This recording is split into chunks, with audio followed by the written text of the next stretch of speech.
അവധി ദിവസം ആകുമ്പോൾ മാത്രമേ ഇപ്പം എനിക്ക് ക്രാഫ്റ്റൊക്കെ പൊടിതിട്ടെടുക്കാൻ പറ്റുന്നുള്ളൂ. അതുകൊണ്ട് ഒരു അവധി ദിവസം കിട്ടിയത് നോക്കി ഞാൻ ഫെവിക്രിലിൻ്റെ മോൾഡിട്ട് എടുത്തുകൊണ്ട് വന്നിട്ടുണ്ട്. അപ്പോൾ അതങ്ങോട്ട് നന്നായിട്ട് കുഴച്ചെടുക്കുക, കുറച്ച് പോർഷൻ, എന്നിട്ട് ഉരുട്ടിയെടുക്കുക, എന്നിട്ട് കുറച്ച് പൗഡറൊക്കെ ഇട്ട് കൊടുത്ത് അതിനെ സുന്ദരനാക്കുക. എന്നിട്ട് അതങ്ങോട്ട് പരത്തുക. കുറച്ച് നമ്മൾ ഇന്ന ഷേപ്പ് വേണം എന്നൊന്നുമില്ല, എന്തെങ്കിലും ഒരു റൗണ്ട് രീതിയിലൊക്കെ ഇരിക്കണം. കണ്ട് ഇതുപോലെയൊക്കെ ഇരിക്കുക. കൈകാര്യം ചെയ്യാനുള്ള എളുപ്പത്തിന് വേണ്ടിയാണ് കേട്ടോ ഞാൻ ഒരു പ്ലാസ്റ്റിക്കിൻ്റെ മുകളിൽ വെച്ചത്. എന്നിട്ട് വേറൊരു ക്ലേയുടെ പോർഷൻ എടുത്ത് ഈ ഒരു ഷേപ്പിലാക്കി എടുക്കുക. എന്നിട്ട് അതിൽ കുറച്ച് പശയൊക്കെ തേച്ചിട്ട് നമ്മുടെ ഇതിൻ്റെ ആദ്യം വെച്ച ബേസിൻ്റെ ഏതെങ്കിലും ഒരു പോർഷനിൽ ഇതുപോലെ ഒന്ന് ഒട്ടിച്ചു കൊടുക്കുക. പശ തേക്കാണ്ട് അവിടെ ഇരിക്കുമോ എന്നുള്ളതിനെപ്പറ്റി എനിക്ക് വലിയ ധാരണയില്ല.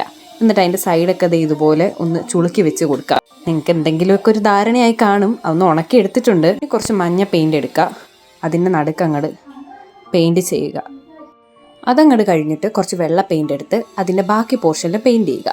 അപ്പം നിങ്ങൾക്ക് മനസ്സിലായല്ലോ ഇത് എന്താണെന്ന്. ഇത് ഞാൻ ഉണ്ടാക്കിയ ഒരു പ്രത്യേക തരം ബുൾസൈ ആണ്. നിങ്ങൾക്ക് വേണമെങ്കിൽ ഇതിൽ കുറച്ച് കുരുമുളകോ മുളക് പൊടിയോ അങ്ങനെ എന്തെങ്കിലും ആഡ് ചെയ്യാം. ഞാൻ അങ്ങനെയൊന്നും ഇട്ടില്ല, ഉപ്പ് മാത്രമേ ഇട്ടിട്ടുള്ളൂ. അപ്പം ഇഷ്ടമായ ലൈക്ക് ചെയ്യുക. Okay, by.